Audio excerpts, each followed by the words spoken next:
Who do we have here? Anybody? Can you even hear me?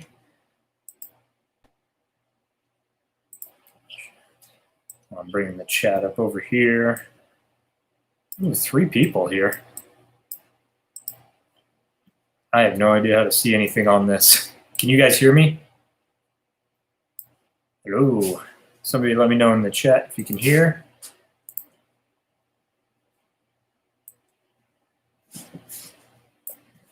Anybody hear me? What's going on here? Audio is good. Sweet. Is there like a weird, yeah, testing 1, 2. That's right. Is there a weird like humming or buzzing sound or just like a low drone that's bothersome at all? So I have my garage heater on, so no? Cool.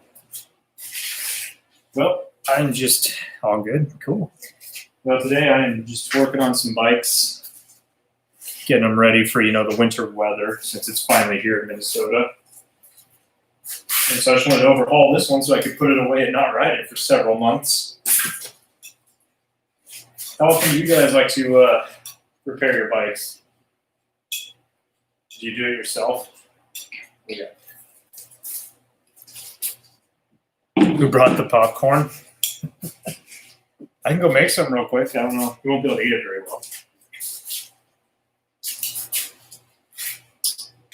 I'm going to try my best to balance working on the bikes and checking the chat and all that. So bear with me. I haven't done a live stream ever before. It was my own and I'm by myself. I have done it before with, like RC with Outdoor Gold. That was fun. And I'm waiting for my buddy James to get on here and start trolling hard. So that's what he does.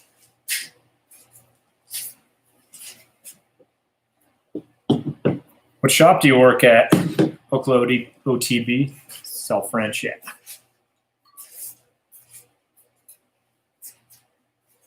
I've worked in shops since about 2011. Turns out it doesn't pay the bills quite as well as I'd like. That's just the mechanics side of things, And I have 2 kids and I'm married. I'd like a little more stability and a little better income, so I went to school. So I still have no stability or income. How's bikes? Well, if I'm ever in the area, I'll stop in. Let's see. You guys ever seen this tool? It's an Odyssey BMX multi-tool. Super heavy, but it's really cool. So you have a 15 millimeter, 17 millimeter socket there, plus a 4, 5, 6, and 8 Allen. And it gives you a ton of leverage when you're working on stuff. So I love it.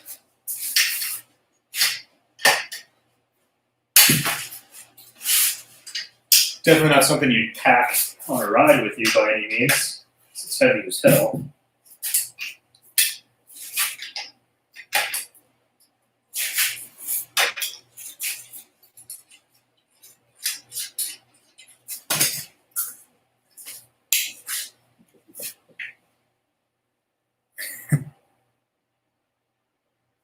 Man, I can't wait for that day to be irresponsible again. School is kind of rough. So I'm currently in school to get for my doctorate of physical therapy. And it's a lot of work. It's amazing how much stuff you need to know as a physical therapist. It's a 3-year program straight through, so fall, spring, summer semesters, and all that good stuff.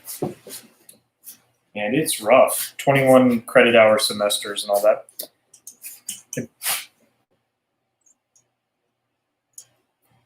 Yeah, you'll discover how much more money you actually had all along. Oh, I bet so, once you can not have to use it on everything. So, to answer your question about if it's a fixie or single speed, it's fixed. Definitely ride it fixed. As you can see, there's no brakes on it whatsoever. So I'm one of those guys, brakeless fixed gear rider. It does have a flip-flop hub, but I don't have a freewheel on there. And again, I don't even have any brakes, so it wouldn't matter if I did. So I'm just pulling this sucker all apart. So pulling the bottom bracket out, this is just a cool little tip. So I'm thread a bottom bracket. I've never done one. One side is reverse thread, the other side is standard. But no, it just always loosens towards the front of the bike. So you spin the wrench clockwise, and it'll loosen that sucker up. Or am I full of shit? Oh, I'm not full of shit. Uh-oh.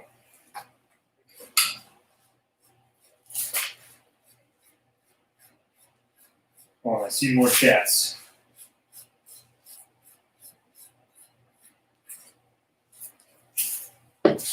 Oh, no, it's not.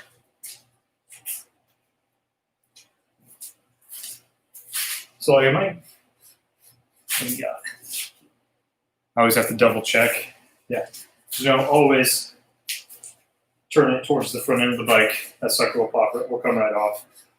It's a press fit, though, you know, it doesn't matter how much you turn it, it's never going to come out that way, right? Stupid ass press fits. So, how often do you guys work on your bikes? I know I asked if you do your own work, but do you do a big overhaul in the winter like I'm doing right now? I'm not using that to clean this. Easy guy. Be right back.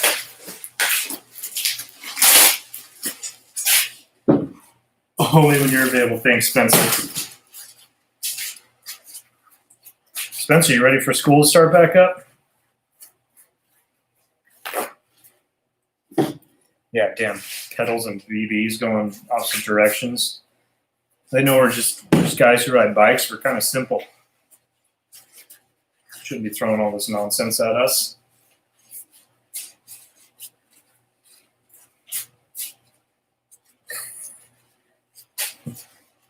Come on, Spencer. Why aren't you ready?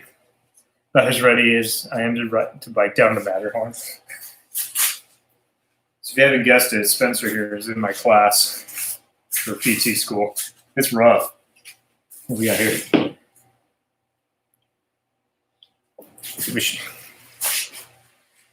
All right, Elijah. Hey, Eli, how you doing there? Haven't seen you in a long time. So, wheel building is interesting. It's an art, that's for sure. And it takes a lot of time and a lot of practice to really perfect it and get to where you can build wheels quick and good. I built the wheels on this. So these are some Origin 8 sealed track hubs. Laced up some Origin 8 like 30 mil rims, and then I have some PMCX Ray aero spokes, and built it, came out pretty good, but there's a slight hop in, I think, the front wheel. It's really slight, but it's still enough to irk the hell out of me.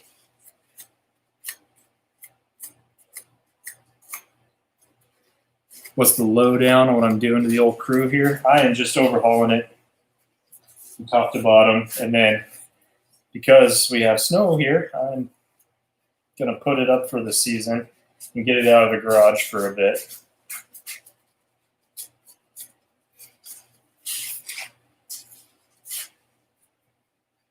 Wish I had a parts washer. That'd be freaking sick.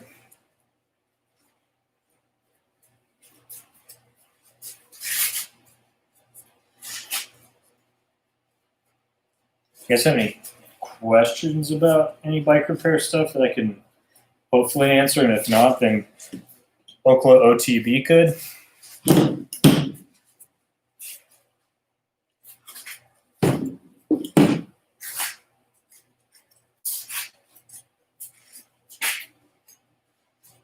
Would any of you guys ride fixed gears? Or what kind of bikes do you ride other than mountain bikes? Black bikes, I know you ride all sorts of different bikes.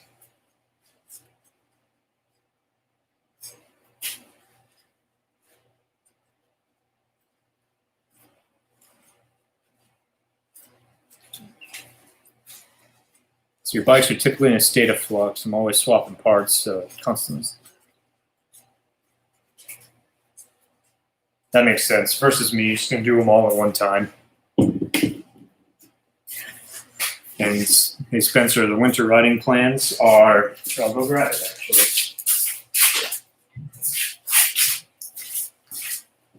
This is my winter riding plan. So I commute all year round to school. And this is my winter commuter. It's a Surly Karate Monkey set up as a single speed. With the dropper, of course. You need a dropper for your commuter. Then I'm running 700 by 44C gravel tires, and then I do have some what are called Michelin Star Grip tires for when it gets a little bit icier out, and then I do have studded tires as well. But these should get me by because where we are here in Minnesota, they plow everything really well. It's one nice advantage about being in a certain city in Rochester, because apparently the doctors like to have their stuff plowed. Shout out to gravel conversions. Exactly what this is. Hold on, there's a lot of shit. That's gonna get you good. That's okay. That's how you take good care of everything. Let's see, where were we? I think I'm trying to replace the parts on the derailleur I blew up this summer. Yeah, Brian, you should. How do you build wheels without being a wizard? Well, I went to Hogwarts, so I can't answer that one for you. Damages chrono process fat.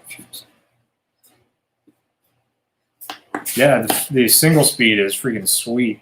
You know, it's just so simple. Obviously, you'll have to run a brake on the single speed. That's why I like brakeless fixed gears. There's literally nothing there. The only thing that I can brake are my knees, so that's cool. Man, hey Joe from Iowa, how you doing? Why'd you quit riding fixed gear, Joe? Just cause?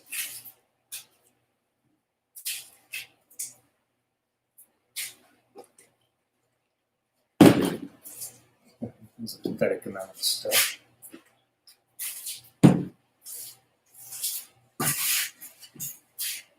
I'm trying to speed run through this bike so I can get to the next bike. Oh, it's freaking filthy though.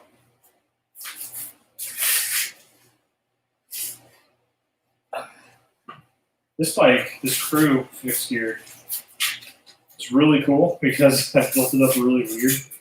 So I got it as a frame set for a birthday present from my wife a few years ago. Awesome birthday gift. She always spoils me, so that's cool. And it's a nice lightweight aluminum track frame with track geometry. And then it has a carbon fiber fork that comes with it. And then I'm running a fully carbon saddle, so the whole thing, the seating area, the rails, everything are carbon, and it's a $20 Chinese carbon eBay saddle called Toseek, and then Toseek for the seat post as well, $20. Toseek stem, $20, full carbon Toseek bars, $20. And, you know, obviously there's a little bit of worry with it being Chinese carbon, or being knockoff carbon, I should say, that it would break. And got about 4,000 miles on all of them and 0 issues. So I'd say that's a good $80 spent.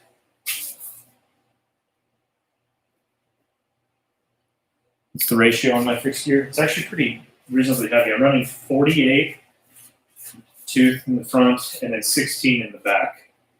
And I'd like to try something a little different, like a 47-17, and give me more skid patches and just change the ratio up enough and maybe climbing hills and accelerating quicker when I'm riding downtown would be kind of nice. But I love the top end speed I get from the 48-16. Goes fast without me spinning out too much. Obviously, they'll eventually spin out pretty bad, but not as bad as your pre-built fixed gears that come with the 4616 will. Oh man, this thing's dirty. I need to clean this thing more often, I think. Do that as a chip me. But back to the bike also is it weighs just under, oh yeah, I have SRAM Omnium cranks on it as well, which are sweet, and it weighs just under 15 pounds. It's a lightweight. I love it.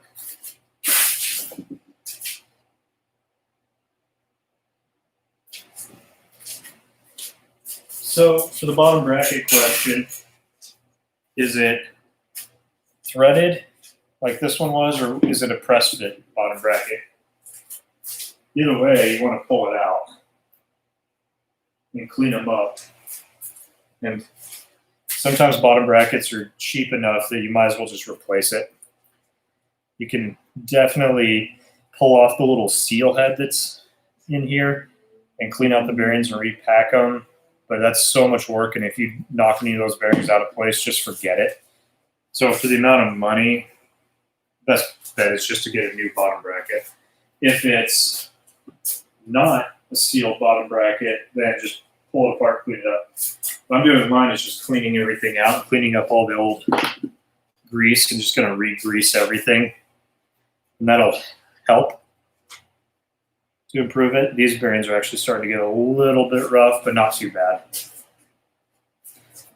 But first thing to try is just pull the bottom bracket out and clean everything up. What do you think, Okla OTB, if you're still here? Or anybody else who works in a shop or has good experience? You have gnarly, gritty feeling bearings. What do you like to do on the bottom bracket?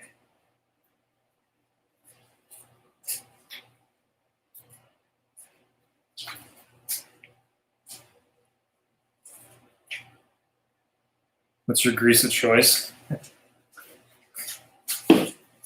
Usually I go to the auto parts store and buy whatever the cheapest giant tub is.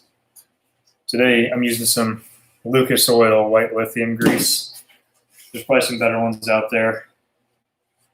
I've always had good luck with white lithium grease, and if I'm doing something wrong, then so be it. What's up, Run Bike Mike? How you doing, Mike? All I know is it's old. Yo, Double Track Dodger. You just clean it out, see how it is. If it's old, though, you'll probably just gonna end up replacing that sucker. Yep. Oh, you retracted that? Okay. So, Black Bikes couldn't agree more that just use some grease from the auto parts store and don't pay for Park Tool stuff or whatever other crazy grease there is. I use whatever grease I use. Exactly.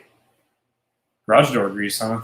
I've never used a garage door grease for anything. I have a silicone spray I use on the tracks when it gets loud, but that's it. Never tried an actual garage door grease.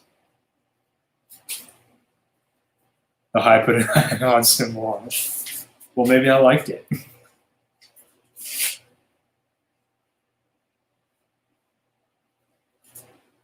So what's everyone's plans for the winter? Anything cool? Be cold, not ride bikes unless you live somewhere you can ride bikes. Park Tool is way too expensive, yeah. So I live in Minnesota now. I'm from Wyoming. But I mean, I guess being from Minnesota, I'm supposed to worship Park Tool and that stuff, but I don't. Maybe it's because I'm a transplant. I don't know. Brian, you've lived here for a long time. What's your take on that? Brian Bone, that is. I personally think Park Tool is so overpriced when you can. Look at this. Stanley Allen keys. They're like $3. Park Tool ones. Don't even want to know.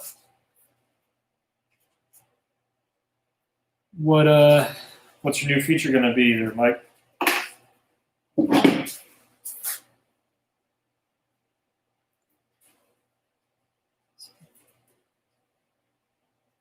They do have good videos.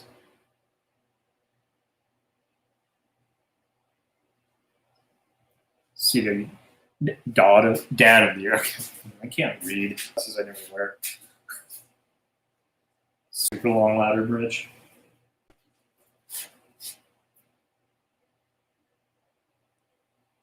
You know, I have some bike hand stuff. I think hold on. I don't know if that's Cyclist Spirit.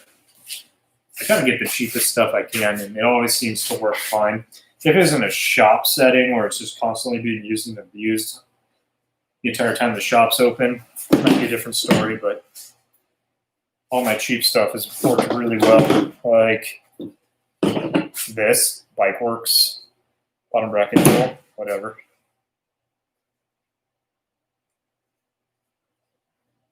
Sorry, I had to step away. Heard something about bottom brackets. I was just asking on an old bottom bracket that's gritty, if there's anything you do to help bring it back to life, or is it just to clean it up? If it's still gritty, replace it kind of thing. Because me, it's a clean it up, and it's still feeling like crap, throw a new one on.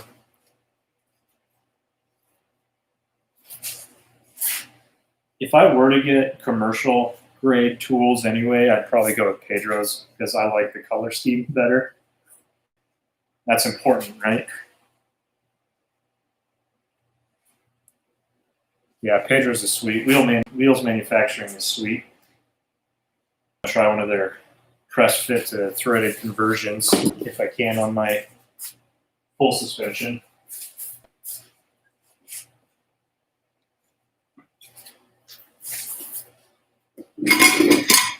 Buy my tools on eBay. Wherever gets a good deal, that's all that matters.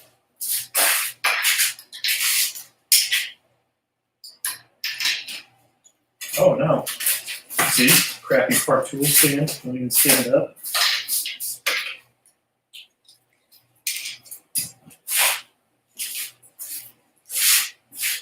It's actually a really good stand. I got it because it's the only one that was at the shop that I was working at. So this is a funny story. This wheel is completely loose. See, it doesn't want to come out unless I get out of it. Reason being, well, it's because I kind of ruined the fork putting in the star-fangled nut. And I'll show you that in a second. Really stupid thing.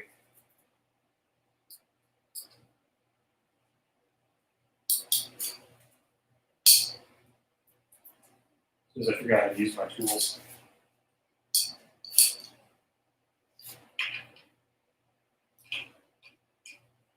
Like I said.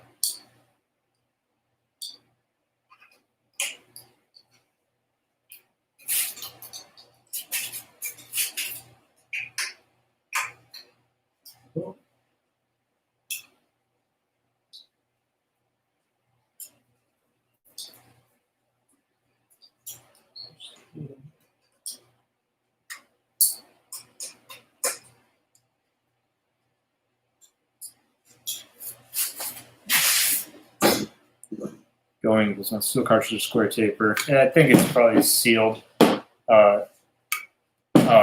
sealed cartridge. That's my assumption. I don't know the kid's bike.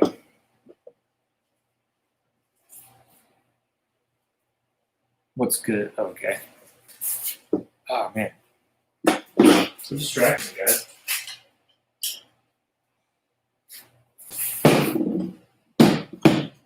So I forgot that my star nut here is a Torx. I'm an idiot and didn't bring any Torx stuff up and don't really feel like going all the way down in my basement to grab some. So I'm just going to do that later. But what I was going to say about the fork, I was going to run the star-fangled nut on this. I was hitting it down with the tool, the proper tool for it, not the proper surface. And there's an alloy drop that bonded into the carbon. And when I was beating it down, it pinched it in. So now it's a Now it's really hard to put wheels back in and take them out, so that sucks.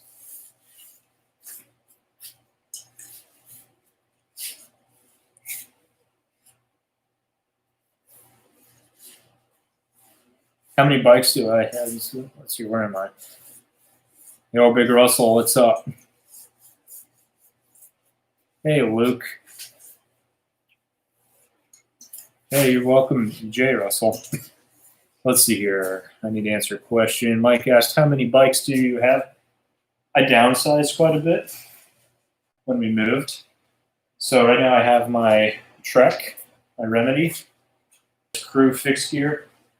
I have my, you see laying on the ground back there again, the Surly Karate Monkey, set up all gravel conversion style. And then I have my 20-inch, my BMX, my Fit BMX. So I only have 4 right now, which right before I moved here, I had 7. I downsized a lot for the move. Actually, I think I brought 5 here and ended up selling another one off when I got here. What one do I like the most? That's tough. Obviously, because I love mountain biking, I love my Remedy. This bike probably gets the most use, to be honest. So that's a really hard question. I'm a collector, I guess. Do you like your Surly? So I really do like my Surly. For the winter, I have it set up as a commuter. So it's running 700 by 44 tires on it right now. They're like gravel tires, which is great for getting me to class and back, even in the snow, because they plow well here. During the summer, I set it up as a 29er hardtail with 140 millimeters of suspension up front. And it's running 29 by 2.6 in the front and 29 by 2.5 in the back. And it's a killer bike. It's not the fastest bike on earth, but it's really solid and really fun. And it gets the job done. Yeah, Surly makes really good stuff, and steel is real. That's what they say, right? Steel is real. I have 2 steel bikes, a carbon bike and an aluminum bike. So I must really like steel because I have more of that.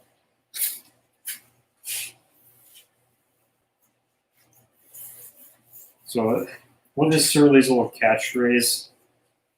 Serious bikes for not serious riders or not serious people, something like that. They're a cool company. They're a Minnesota company, so I have to like them being here, right? We bought some bikes. You don't go golfing with one club. Yep, fatties fit fine. A lot of ways that you can take that decal, customize it to say, whatever you'd like that's inappropriate, which is fun. Got a buddy here that has one. Has a Karate Monkey that he pimped out, and it's not safe for work, the things that it says on it, which is good. So it's feeling good. Only bikes were as cheap as clubs. So my hobbies are obviously riding bikes, which is crazy fucking expensive.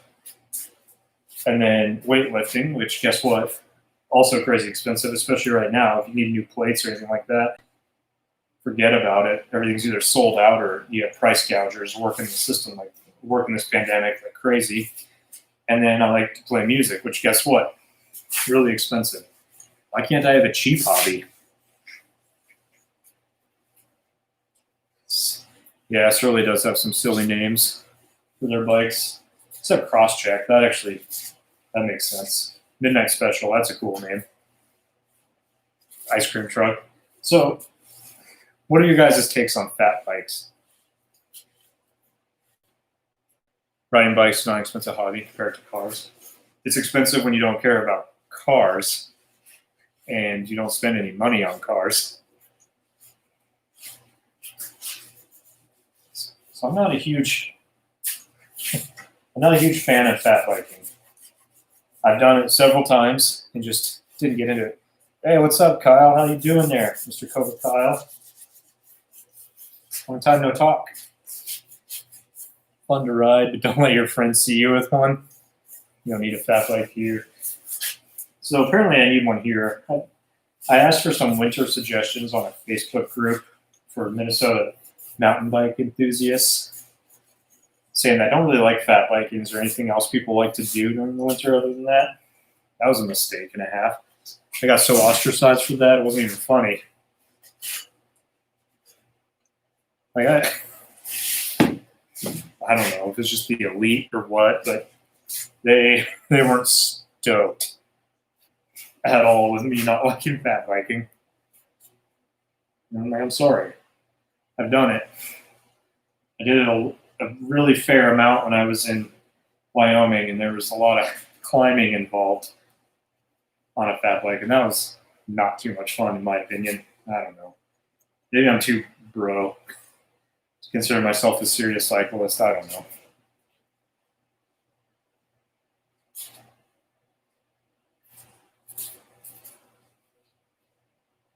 Get fat bike that lived in Minnesota. Which part of Minnesota were you born and raised? Or don't need one here. I know somebody else who's thinking about getting the Northeast Minneapolis, huh? So I know somebody else that was thinking about getting a Mongoose fat bike, and I hope they still do. They put out some pretty cool videos about it because I think it'd be fun. We'll see if he does. So I'm from Cheyenne, Wyoming, and ended up moving to Laramie, Wyoming, to finish up some schooling. Me and my kids and my wife, and then ended up here in Rochester to finish school. And it's been quite the difference, that's for sure. Really missed the mountains because in Laramie we were tucked away in the Shadow Valley between the Snowy Range Mountains and the Laramie Range. It was fantastic. But the cycling community here is pretty top notch. They really love riding. They just don't have the terrain that I'm used to. But I'm very impressed with what they do. And you get up to Duluth and the Iron Range, and it's really rad. So who do we have here? I live in Santa Cruz now. That'd be nice. I'm tired of the snow already, and it didn't snow here until late December, like yesterday, basically. And hey, look at that, RC. What's up, man? How you doing?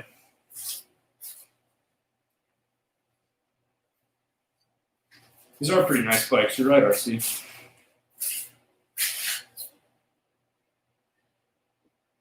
It's a cup and cone bottom bracket. So pull everything out, clean it up, clean everything out, check the races to see if there's any like dents or pitting in them, and then check all the ball bearings to make sure that they are still round and not ovalized. And if everything looks good, just clean the crap out of it, put it back together with some grease, and it should be feeling really good. But definitely check for that pitting, because if there's pitting, it doesn't matter what you do. It's not going to feel great. So I was going to pull all of this apart and go through and grease it and everything, but I don't feel like leaving to my basement to get a Torx wrench because I forgot I needed Torx to get this top cap off because I have a really stupid top cap. I wonder if I can show you. It's actually really cool. It's very weight weenie. I don't know if you're going to be able to see this. Not really. But it's... Dang it, you can't. Wait. Kind of there. Now it's just like 3 little arms that clamp onto the fork, or they clamp onto the stem to compress the fork. So it weighs like 4 grams less than the 10 gram standard cap, you know. That's how you get this thing under 15 pounds.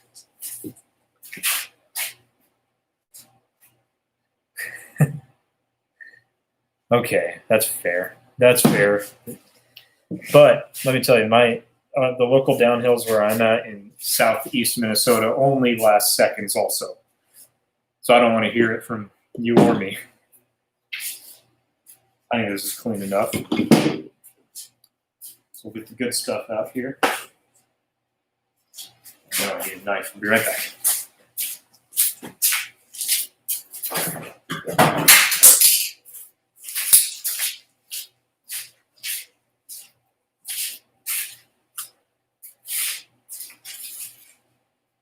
Cut my hand off.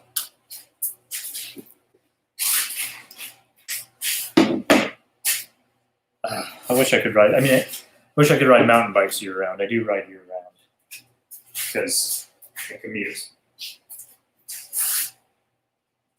I want to say thanks, guys, for like tuning in. I know it's just hanging out, BSing, working on bikes.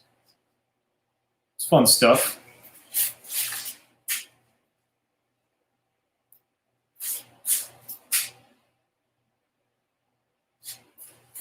Couldn't remember which side I just grabbed. So I just put some grease in there. I'm going to thread it on in. Should go nice and smooth, which it is. So good, I did something right.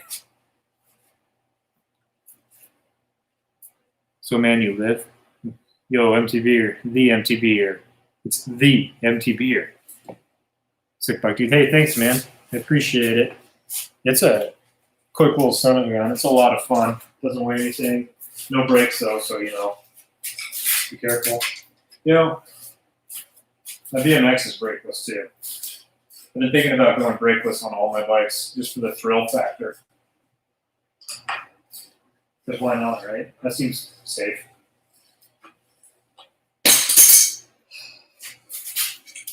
Sweating. Can't do anything right. Tool on backwards too. Smooth. I just do it by hand.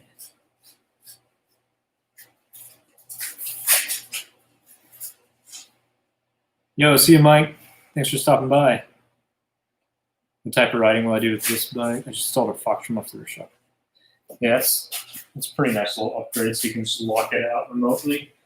This bike, this is like my ride around town bike. And during the spring, summer, fall, this is my main form of transportation. Then I'll go and just put on some miles and just have fun with it. Because it's a fun bike. It's a lot of fun to ride. And it's simple. Oh, Kyle, you out of here too? We'll see you, man. Happy New Year. Some say he has jumps on it too. I have taken it to one of the local trails here once. Just because that wasn't very much fun. I'm not going to lie. Spencer, do you want to try it out someday? I think you should. Yeah, I do like this flat bar. Well, it's a little bit of rise. Not a whole lot, but a bit. Where am I? Okay, cool. If it fits, then for sure. It's actually probably not going to fit your tall ass. It'll fit you good enough to at least pedal it around. You have SPDs, Spencer? Forgot my stupid sleeve. Son of a... If you have SPDs, then yeah, you're more than welcome to try it out.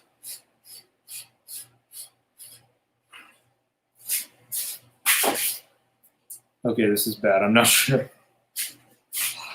Spencer, come on, man. Come on. Hold on.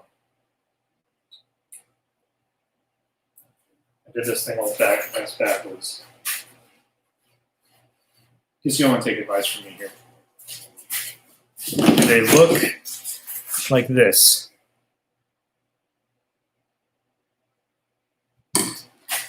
And Love of Cycling, it is fixed gear, so single speed, no coasting.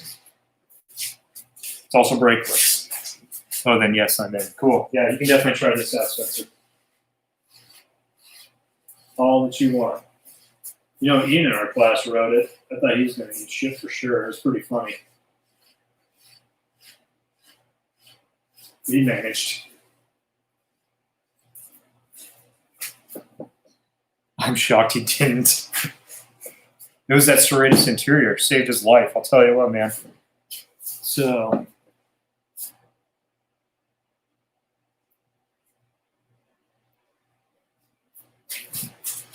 don't even start. So where's everybody's favorite place to ride? I assume everyone's favorite is probably their local because it's available and right there. But if you had to travel somewhere that you've been, what do you enjoy?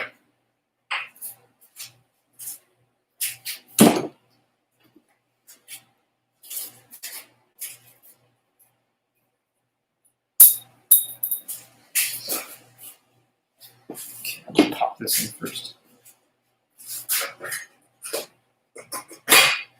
Ooh, smooth. Butter. What do we got from Luke? Colorado Springs area? Sedona? Is Wyoming your favorite place to ride? Yeah, because I've explored the most of it.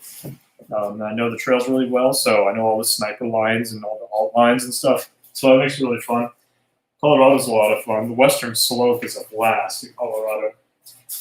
If I was still living in Wyoming and I had to travel somewhere to ride and choose a favorite place, it'd be pretty much anything along the western slope. Oh, I broke it.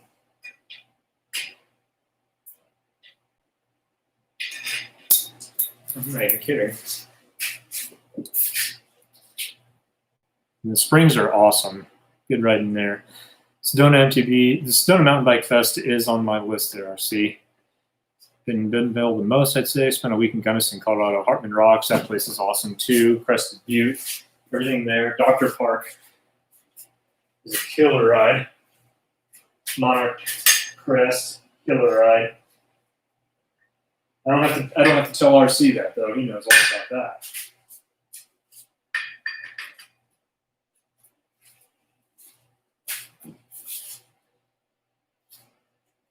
So where I'm living currently, my favorite place to get up to is Duluth. I've only done it once for riding, but even not for riding. It's just a cool area. Just being there on Lake Superior, just freaking sweet. What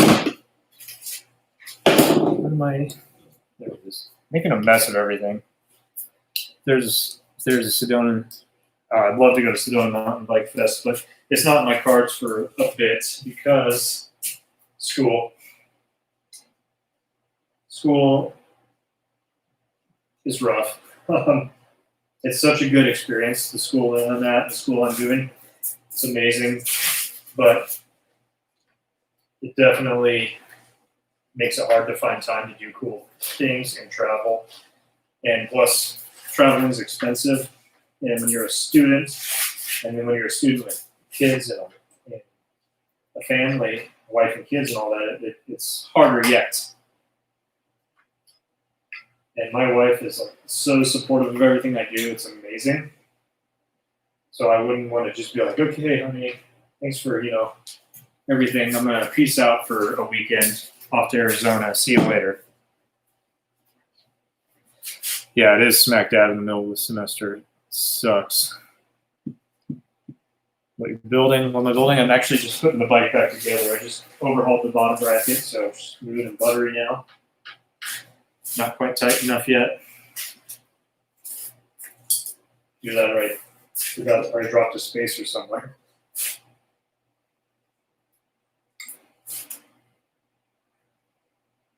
Nope, just wasn't quite tight enough. Yeah, just putting this bike back together. Yeah, so, hey Shad, first of all, what's up, man? Yeah, I'm putting my fixed gear back together. I've been working on it and overhauling it so I can put it in the shed and not talk to it for a few months. Go figure. Priorities, I guess. So I just wanted to make sure that come next season, I can just pull it out, put some air in the tires and ride it instead of having to worry about rebuilding it. Also helps a lot to put the chain on the right way. Turns out. That should be enough section. That should be good.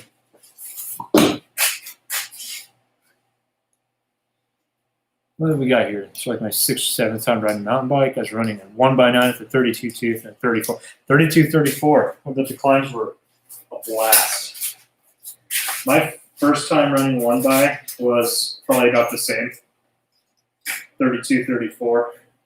Then when you could go 1x10, you did the 36. Best thing ever. Best thing on earth. And now, we go up to 52? That's nonsense.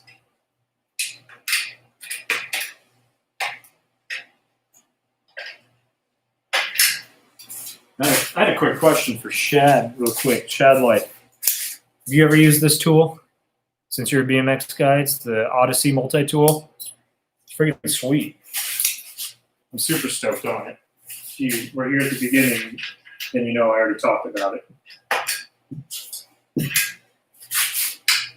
So the way I'm tightening this wheel is kind of weird. I'm actually tightening the non-drive side as much as possible. Like I pulled the wheel all the way over and sucked it back as far as I could. And then I'm going to push this over as much as possible so I get good chain tension. Tighten it as much as possible. And so now I have pretty good chain tension. I wouldn't say really good. That wasn't very. I eat my own words. Now I'm going to loosen the non-drive side so I can center the wheel, and that should help keep the tension in the chain.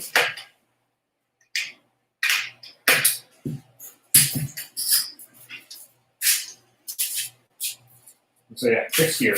So if I wanted to ride backwards, I sure could if I was good enough. Not halfway there to being a quarter of the way good enough. So that's an 1/8, right? All right, Spencer, I'll see you on Monday. Back on the grind. No, I know about, never used one. Yeah, this tool is freaking sweet. So you have a 15 mil. You have a 17 mil deep socket. I guess not, yeah, basically deep socket. And then a 4, 5, 6, and an 8 mil Allen all right here. But I love it because you have a lot of leverage versus something like this or a standard multi-tool. Best way to go, get the changes right. Heck yeah, man. That's the way to do it. Fire bike to hit. Thanks. Thanks, Forrest and Focus. I appreciate that. I love it, that's for sure. It's a killer bike. I can't complain, and it's got a ton of miles on it at this point. And it's been holding up so good through all that.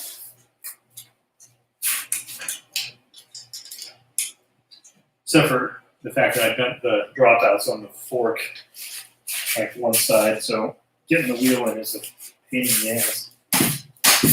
There we go. That was my own stupidity, though. It's definitely not the bike's fault, or the bike manufacturer's fault. All I need is 46. I have a 48 Norris Great. My friend's 2x10. I think it was a 2246 is pretty freaking low gearing. That's crazy. When I first moved here, I was running a 3446. Was my low gearing, and it worked well. I knew my remedy now, though, came stock with a 3250, which is crazy. Crazy talk for around here. Until you get out of shape, like I did, and then you're happy to have it. Hey, Wade MTV, how's it going? You do a 32 or 3050. You said you're in Santa Cruz, right? Love cycling. So if you're there, you know, it's probably a lot more needed than where I'm currently at. Exactly. The mountain bike trends are driven by the mountainous regions. And when you live somewhere like in the Midwest, they don't apply to you as much. But so be it. It's okay. Left. I'm sure you all know this, but pedals they have a reverse thread. So the right pedal is standard thread, and the left pedal is reversed. So righty-tighty, lefty-loosey on the right, lefty-tighty, righty-loosey on the left. It's pretty common knowledge now. In case you didn't know, now you know.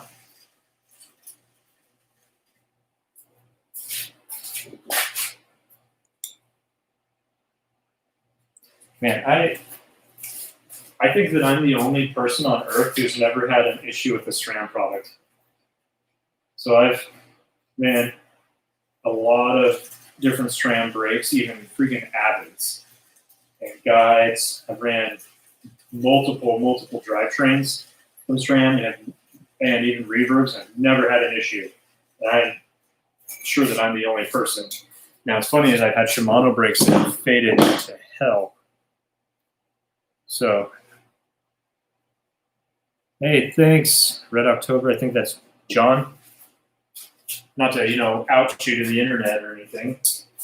But, yeah, it was a fun video to make. But, yeah, I'm the only person on earth that hasn't had problems with SRAM products, but has had problems with Shimano products. Now, my favorite brakes so far to date, now that I've ridden guides and Shimano brakes and Hopes, I'm on Hayes Dominions right now. And they're amazing. They feel so good. So much power. Install and setup on them is a breeze. And the lever feel is amazing. The dead zone on it is amazing. And the dead band, the pull, fantastic. The adjustments and the modulation, amazing. That bike's for 66. Yeah, that's actually why I got rid of my pivot. It was like I had a switchblade that I had set up at like 160 in the front, 29er long bike, all this, and I got rid of that and got my Remedy, so I still had good travel, but it's a shorter wheelbase, so it's more fun on these trails here. Let's see here. Yeah, it's the Hoff. Okay.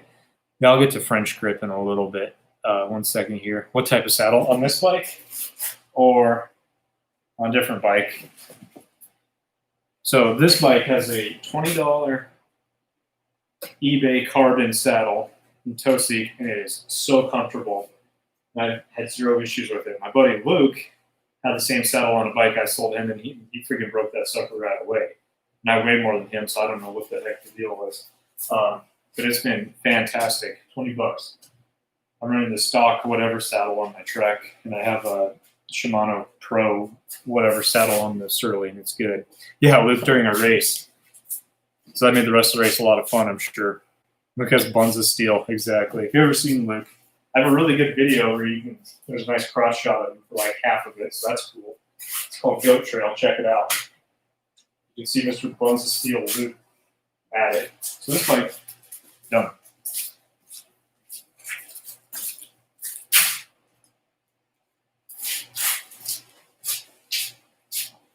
I wanted to explain something.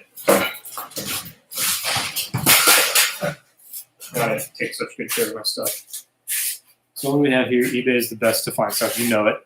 How to buy it. So I've had oval chain rings, and the idea of oval chain ring is really good because it gives you a smoother transference of power, because the way that it's clocked is that when you are in a position to put down more power, or you're in that power stroke phase of the pedal cycle, your muscles are in a position in a biomechanical advantage to be able to push that larger field gearing.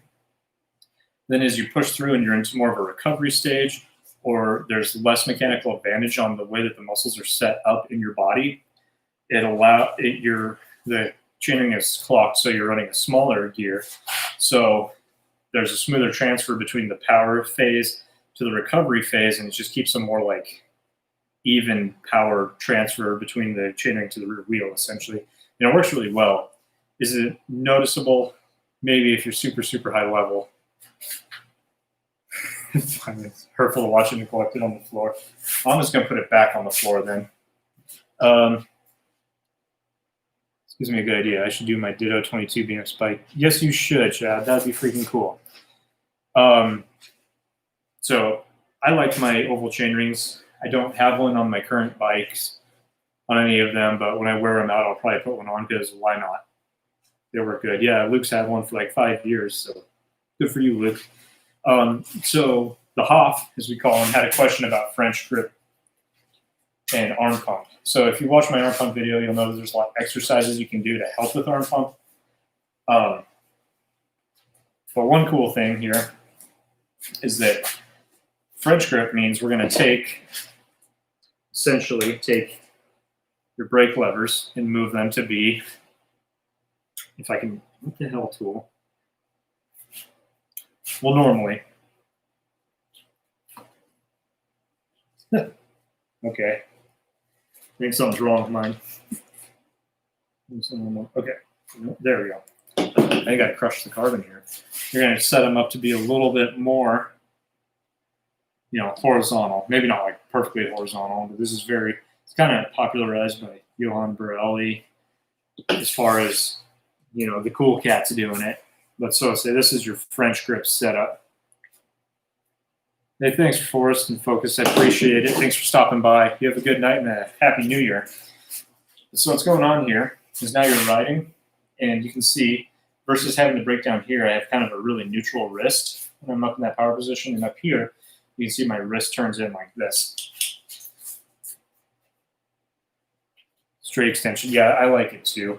But so when you're set up like this, what happens is you actually put the muscles that are used to brake into a little bit of a biomechanical advantage. So if you ever take something like this, if you watch me, so I'm holding it, but then if I really grip it, you can see that my power grip actually naturally puts me into extension of the wrist right here.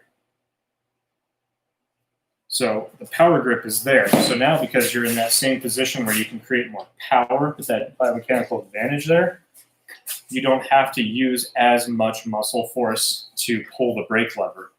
Therefore, you have a lower energy cost throughout the arm.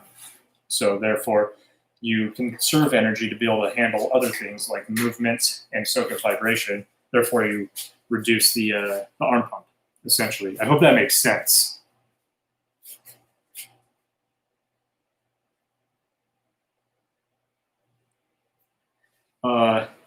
So I don't know the vernacular here. TIL, what's that mean?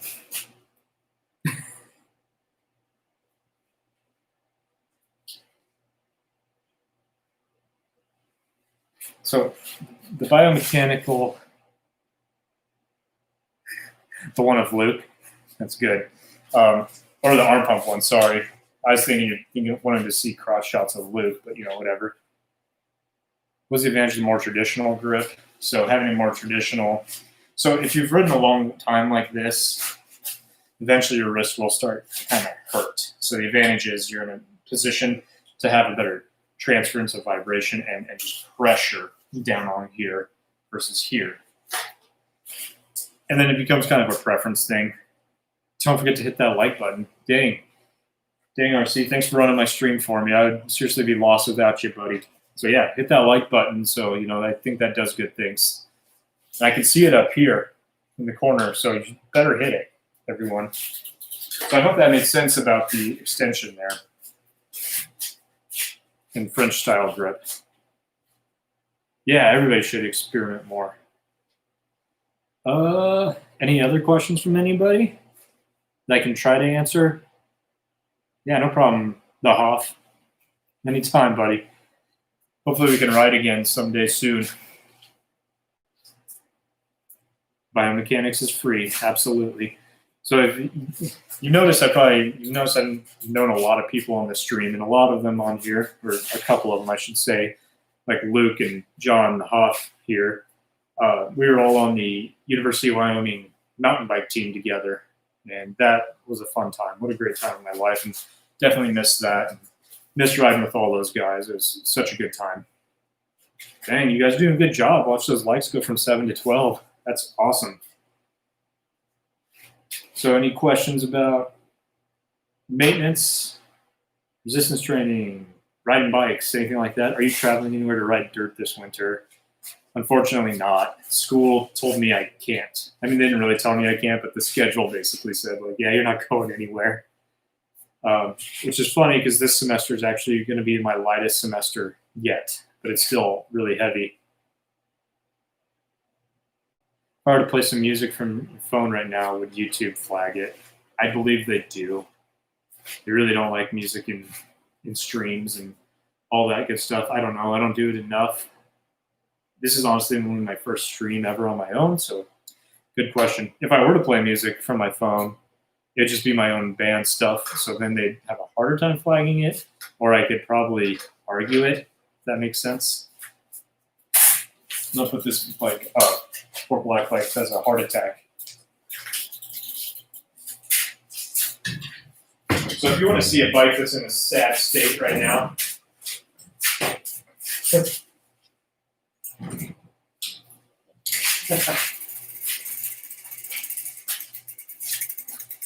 oh, this one's not doing so hot.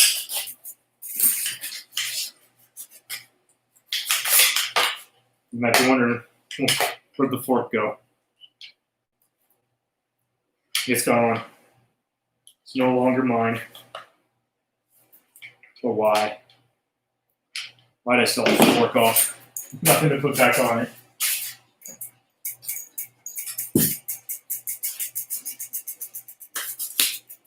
Maybe you'll find out. Lube it in, it'll be like new. Exactly. But is it gone? I don't know, Brian. Is it? Where'd it go? So I don't have a Krampus there, John. God. It's a karate monkey. Close enough. Wheelie bike, exactly. One problem is I suck at wheelies too. So I tried to wheelie bike this thing. I'd have to be buying a new bike because I snapped the frame in half. So I do have a new fork for this bike, but I haven't put it out yet. Dude, I got boggy out. You got to get out of here. Still working on work. Well, thanks for stopping by, RC. I'm glad you're enjoying it. Joining on lunch break. What's up? Hey, Alternate Dude. How you doing? Lunch break. What time is it where you're at? It's a late lunch. Mullet this time? No, I don't like mullets. I don't like hockey. Actually, I do like hockey, but I don't like mullets. So no, I'm not going to mullet bike it. It's still going to be 27.5. I do have a 29er fork I can throw on it right now if I wanted, and I could run it mullet. I do have a wheel for it too. That'd be kind of fun until I get the new fork and get it on. It's really not fat tire heavy bike, my bad. That's funny. Lunches at 10 p.m. Where are you working? What do you do for work?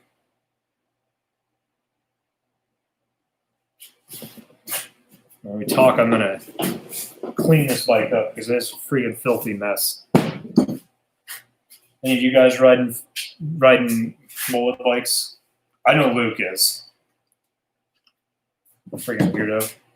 Best wheel size? The one that you have the most fun on. So I had a 29er before moving here and when I first moved here. And honestly, the trails here are so tight and twisty, turny, that it wasn't very much fun. It got like, part of it was I was just not that great at cornering apparently. But it just wasn't much fun. Going to a 27.5, I've had a lot more fun because it just handles the tight corners and such a lot better. And because there's not a lot of super gnarly, chunky technical stuff, I don't really need the 29er to just pick a line and plow through it. And plus, I grew up riding 26ers, so you know, whatever. That's not a big deal. 27.5 is still a pretty big wheel. But in my opinion, the best wheel size is the one that allows you to have the most fun. And it really comes down to like what your riding style is and kind of bike more than wheel size anymore, because bikes have come so far now. They're all pretty much awesome at this point. So, in my opinion, unlike IFHT says, you don't have to pick a wheel size and be a dick about it. You can if you want, but your 29er makes you happy and you have fun on it, ride 29er. 26 mulleted with a 24 in the back makes you happy, have fun on it. It doesn't matter. The big deal is to ride your bike, have a damn good time on the trails. At least that's my opinion.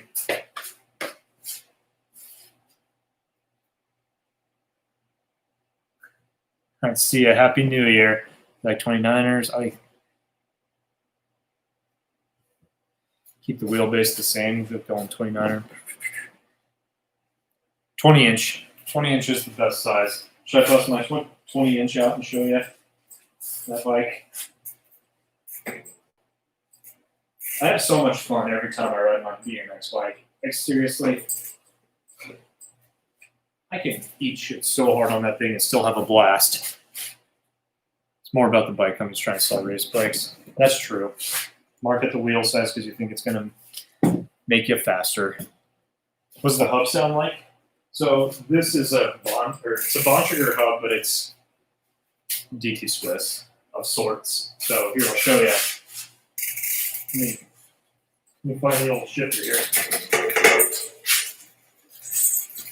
So here's the hub sound for you. If you can hear it good.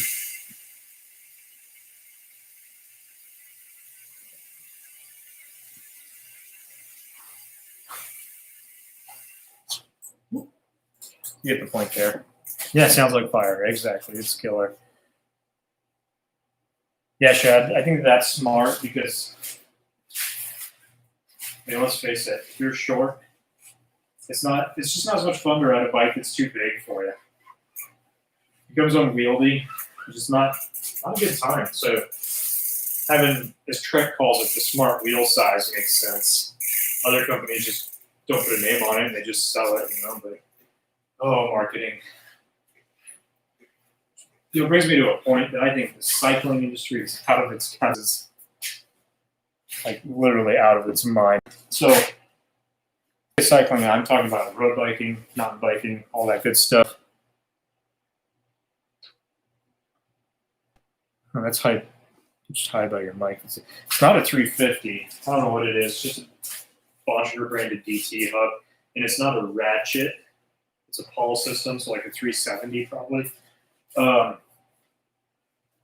But like, if you look at BMX bikes, you can get a full chromoly, high quality BMX bike, full build for $350, and to get something of that quality in the mountain bike world, you're spending up just freaking ridiculous. Just an opinion. What's the cleaner I'm using? It does a pretty good job, huh? Some people might hate me for this, but it's what I have available, so I don't really care. Isopropyl alcohol.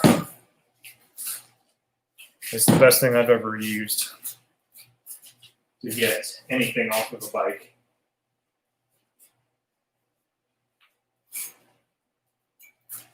Dang, live streaming is fun, you guys. Thanks for stopping in. Makes me talk a lot.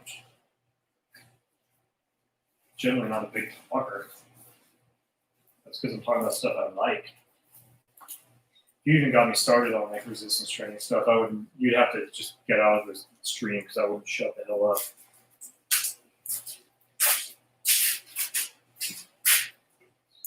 This bike was filthy. Jesus. I hit my local trails when I shouldn't have, to be honest.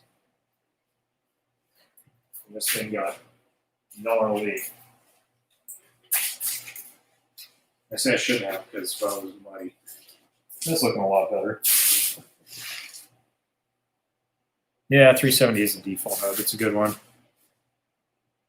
Not getting COVID off this bike. Hell no. It is a SRAM drivetrain, by the way, the MTBer. Eventually, Mark, I'm going to swap the shock out. There's a certain bolt you have to use. You have to get, and thanks to the old COVID times, it's out of stock. So I can't get the mounting bolts to be able to put a new shock on as it is. So right now that's on the back burner, and it's honestly between a Manitou Mara Pro to go with the Hayes Power Group. So it's between the Manitou Mara Pro shock or a double barrel Kitsuma Air. I like the Manitou because it's cool looking shock and it has work mode and party mode, which is way cooler than saying trail and open and climb or descend or anything like that. And then so it's very Andrew WK, right? And it's serviceable at home, whereas the Kitsuma isn't really serviceable friendly from home. You almost need to send that sucker in. And that's the reason I got rid of my Fox X2, was because I couldn't really service it. And also had too many adjustments. But now this year, I'm making it a priority to learn how. Is this a training video? Luke, I made one for arm pump, Luke. Maybe if you pay attention to my channel. Some friend you are, bud. I'm just kidding, dude. The MTB here, this is a 2020 Trek Remedy 9.8. Got a couple of videos on it. It's a killer little bike. It is Trek, though, so it's not all. So it's got a bougie price tag without being a cool bougie boutique brand. But it rides great. I love it. Except for this shock. Shock can go in a dumpster for all I care. It's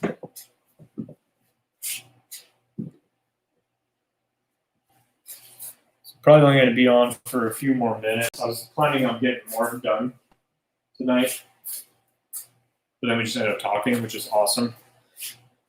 And it's fun, and I definitely have loved doing that. What's the biggest upgrade you guys have made to your bikes? You can tell I've got a pretty big one coming up since I don't have a fork anymore. I shouldn't say I don't have it anymore. It's still in my basement. But it's not mine anymore.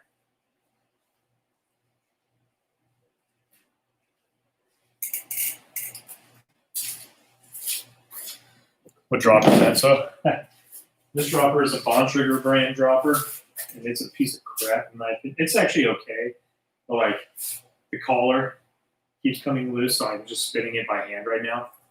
And it's got a lot of lateral play, but it still works really well. The dropper on my Karate Monkey on my Surly is a P&W, and it's amazing. And I would swap it over if they're the same size, but they're not. Bike needs a pilot upgrade. I doubt that, John. You're a hell of a rider. You should try it. They make one for this bike, too. I've been thinking about that Cascade thing. It wouldn't make any sense here. Yeah, I'm planning on getting a P&W. Actually, between a here. Yeah, I'm planning on getting a P&W. Actually, between a P&W and a 1-Up. The 1-Up's nice since it's so short. I can fit a longer post into this bike pretty easily. But the P&Ws I know are so reliable. I love the one I have on my Karate Monkey, and I've had that one for like 3 years now. And it's been killer.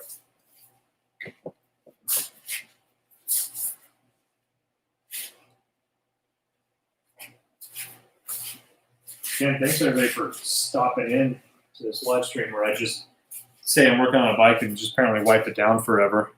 I'm going to swap out my NX on my Milford GX. Oh man, Chad, you will save so much weight by getting rid of NX. That NX cassette is like 30 pounds, I think. Yeah, that's what I'm saying, Black Bikes. The freaking P&W is such a good post. I'm thinking about that and a wolf tooth lever because their light action lever is really sweet, but the loam lever is really sweet too. And yeah, John, I've checked out Bike Yoke.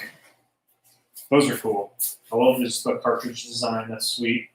But the P&W is a lot cheaper. P&W posts like $200. Granted, there's no lever, but they have a lever. I can get a different lever later. Okay, quit wiping everything down. The same spots that can clean something.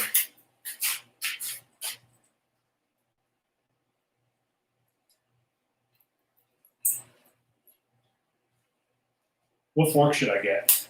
That's the real question. What fork did I get? Actually, don't answer that if you know. What fork should I get?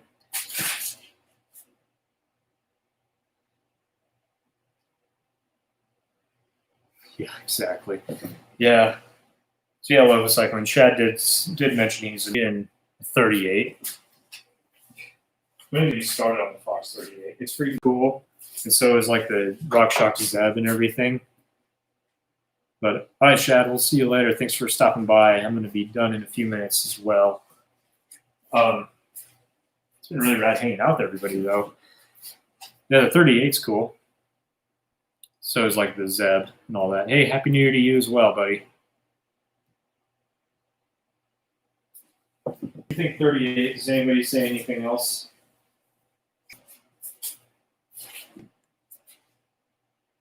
Damn, aren't you cold? Let's see if I can do this. Sorry about the mess in here. That thing right there actually keeps it really warm in here. So that's rad.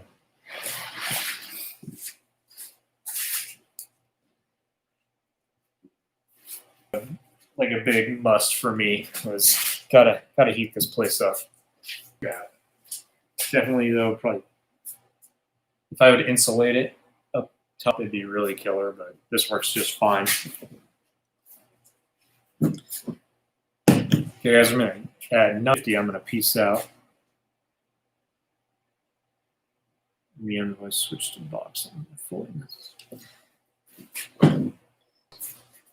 My Karate Monkey, funny enough, when I run it as a 29, as an actual mountain bike with gears and everything, it has XTR 11 speed.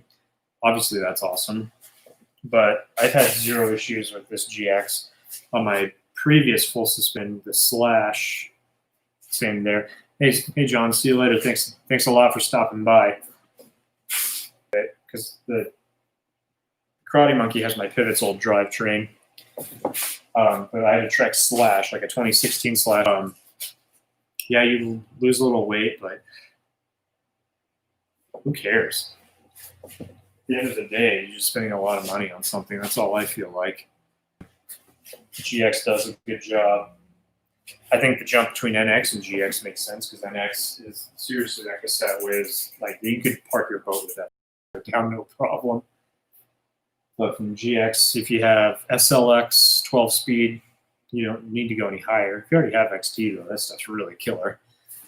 Of course, these are just ramblings of mine and just how I feel about things. I've gotten to the point where I don't so much about the really, really nice stuff as far as drivetrain, cranks and all that. And I care more about the suspension side of it. Now, obviously, the bike frame itself. Yo, what up, Yuki? How you doing? The weight difference is higher after you've had lunch. That is right, especially if you eat like I do. Yeah, the hub driver swap is the only bummer. Right. Especially, it can be really pricey depending on the hub. You know, like to get an XD driver for an i9 Torch hub is ridiculous. Like how much was it? It's like $100 and something bucks. Thanks, man. I'm glad you like it. It's riding really well right now. If you couldn't tell, gotta get a new fork for it. What do you think I should get?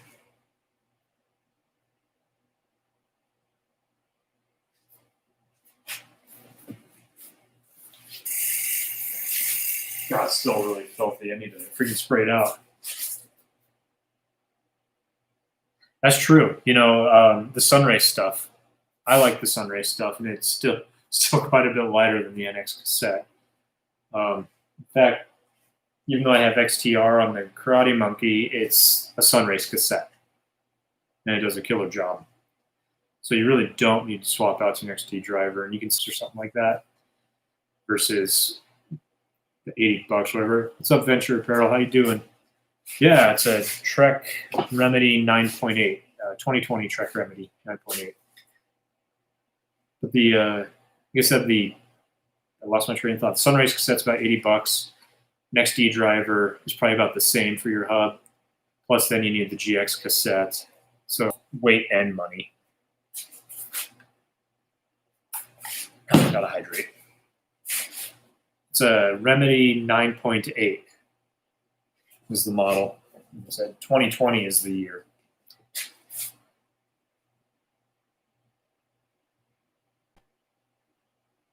I paid $200 for the microspline. That's right, you didn't get the XD, you got the microspline, which is ridiculous still nonetheless. Well, the XD is cheaper, but still ridiculous. Like I said, I think the bike industry is a little out of its mind price-wise, but people keep buying, why not keep asking for those prices? At least that's how I feel. So we'll talk a little bit longer as I kind of pick up a little bit, throw some trash out, make a lot of noise. So I put a new fork on it, not tonight. I just cleaned it up a little bit, and I was working on another bike earlier, my fixed gear, but I'm going to be calling it a night here soon so I can go in and play some Mario Kart with my wife. That's with the very impressed thing ready to go, so that's nice. So.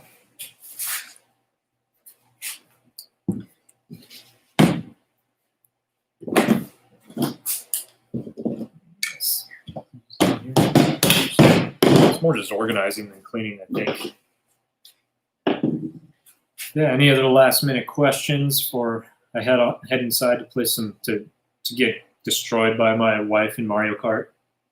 We started racing 200cc today.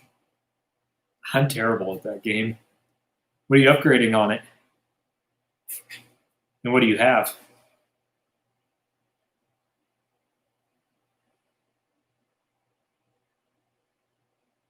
Have a god. Will do. Will do.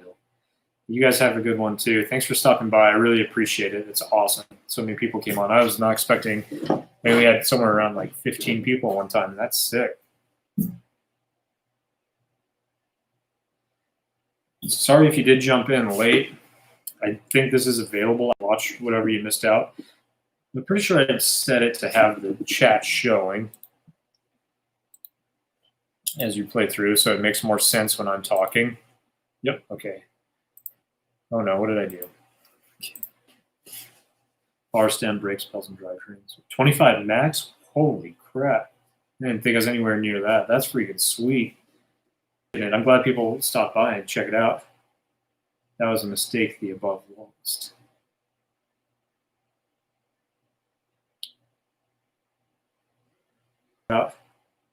That was a mistake the above lost.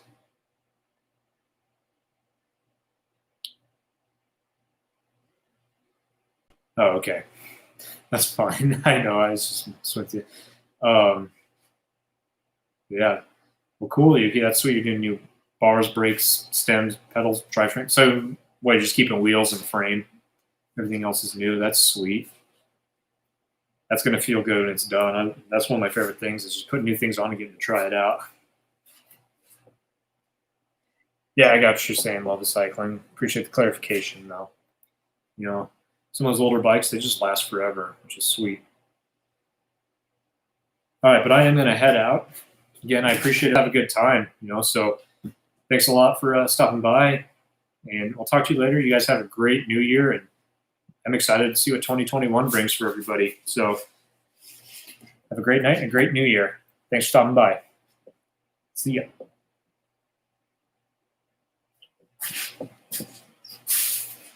Can't hit the button.